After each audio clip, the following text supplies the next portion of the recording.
కాబట్టి 2 బ్రహ్మాండమైన సెల్ఫీ పాయింట్లు ఏర్పాటు చేద్దామని చెప్పి మరి మేము నిర్ణయం తీసుకోవడం జరిగింది. ఒకటేమో నర్సాపూర్ నుంచి మెదక్ వచ్చే రోడ్లో, ఇంకోటేమో మెదక్ వెల్కమ్ బోర్డు.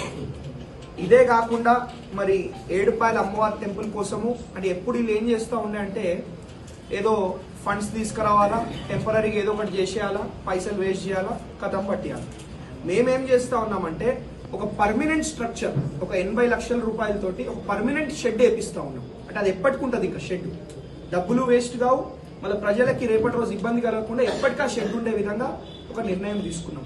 అదే కాకుండా అదే విధంగా మన ఏడుపాయల అమ్మవారి టెంపుల్లో బాత్రూమ్లు, ఇంకా కొన్ని రూమ్లు కూడా కడదామని చెప్పి మరి మేము నిర్ణయం తీసుకోవడం జరిగింది. ఆ మేరకు మరి అతి తొందరలో రేపో ఎల్లుండో అవతల ఎల్లుండో మరి వర్క్స్ కూడా స్టార్ట్ చేస్తామని చెప్పి మీ అందరు కూడా తెలియజేసుకుంటా ఉన్నాం. ఇదే కాకుండా మరి ఇంతకుముందు మేము మెదక్కి మైనంపల్లి సోషల్ సర్వీస్ ఆర్గనైజేషన్ ద్వారా రావడం జరిగింది. కాబట్టి ఆ మైనంపల్లి సోషల్ సర్వీస్ ఆర్గనైజేషన్ కార్యక్రమాలు కూడా అన్ని కూడా ఎట్లయితే నడుస్తుండేనో ఇంతకుముందు అదే విధంగా ఇప్పుడు కూడా మరి నడుస్తూ ఉన్నాయి, బోర్డు నడుస్తూ ఉన్నాయి. మరి రేపో ఎల్లుండో ఫిక్స్డ్ డిపాజిట్ ప్రోగ్రాంలు కూడా మళ్ళీ స్టార్ట్ చేయబోతా ఉన్నాం. అన్ని కూడా మరి బ్రహ్మాండంగా చేసుకుంటూ ముందుకు పోతా ఉన్నాం. కానీ ఈ అభివృద్ధి కార్యక్రమాలు ప్రభుత్వానికి సంబంధించిన అన్ని నేను చూసుకుంటాను. ఈ MSS Mynampally social service organization ఏమి దానికి సంబంధించిన ఏ కార్యక్రమాలు ఉన్నా కానీ మరి పెద్దలు మైనంపల్లి హనుమంతరావు గారే పర్సనల్ గా చూస్తూ ఉన్నారు. కాబట్టి వారే వచ్చి అన్ని బోర్లు కూడా ప్రారంభిస్తూ ఉన్నారు. అదేవిధంగా రేపటి నుండి ఫిక్స్డ్ డిపాజిట్లు ప్రోగ్రామ్ కూడా స్టార్ట్ చేయబోతా ఉన్నారు. పుస్తమెట్టలు అన్ని అంటే ఎప్పుడు కూడా అది ఎలక్షన్ ముందు అదే నడిచింది, ఎలక్షన్ తర్వాత కూడా అదే నడుస్తూ ఉన్నది. ఎప్పుడు కూడా మేము ఎలక్షన్ ముందు ఒకటి, ఎలక్షన్ తర్వాత ఒకటి చెప్పలేదు. కాబట్టి బ్రహ్మాండంగా అటు మైనంపల్లి సోషల్ సర్వీస్ ఆర్గనైజేషన్, ఇటు మన కాంగ్రెస్ పార్టీ కార్యక్రమాలు, ఇటు ప్రభుత్వ కార్యక్రమాలు అన్ని కూడా బ్రహ్మాండంగా చేసుకుంటూ మరి మెదక్ నియోజకవర్గాన్ని అభివృద్ధి చేసుకుంటూ ముందు తీసుకుపోతామని చెప్పి మీ అందరు కూడా మరి ఇంకొకసారి మీ ద్వారా మా మెదక్ కుటుంబ సభ్యులకి మాటిస్తా ఉన్నాం. ఇదే కాకుండా మరి మా సొంత డబ్బులతోటి మరి కొన్ని వాటర్ ప్లాంట్లు కూడా ఏర్పాటు చేయబోతా ఉన్నాం. అవి కూడా మరి మైనంపల్లి హనుమంతరావు గారు ప్రత్యేకంగా వచ్చి ఇనాగ్రేట్ చేస్తాం.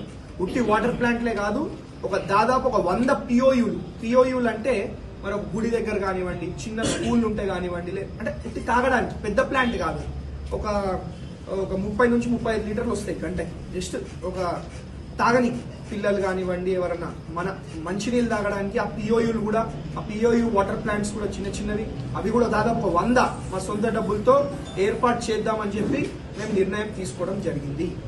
అదేవిధంగా మళ్ళా పాపన్నపేట మండలంలో కొత్తలింగాయపల్లి, అదేవిధంగా ఈ ఎస్కొండాపూర్, శంకరంపేటలో ఎస్కొండాపూర్, ఇవన్నీ కూడా వాటర్ ప్లాంట్లు ఆల్రెడీ ఏర్పాటు చేయడం జరిగింది. రేపో ఎల్లుండో రెడీ అవుతాయి. అవి రెడీ కాగానే ప్రత్యేకంగా మరి మైనంపల్లి హనుమంతరావు గారే వచ్చి అవిటిని ఇనాగ్రేట్ చేయడం జరుగుతుంది.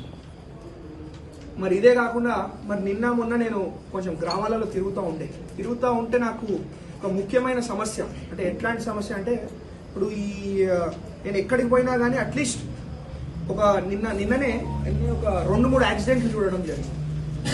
వీళ్ళందరూ కూడా మరి తాగి మద్యం సేవించి మరి బండి నడుపుకుంటూ పడిపోవడం జరిగింది.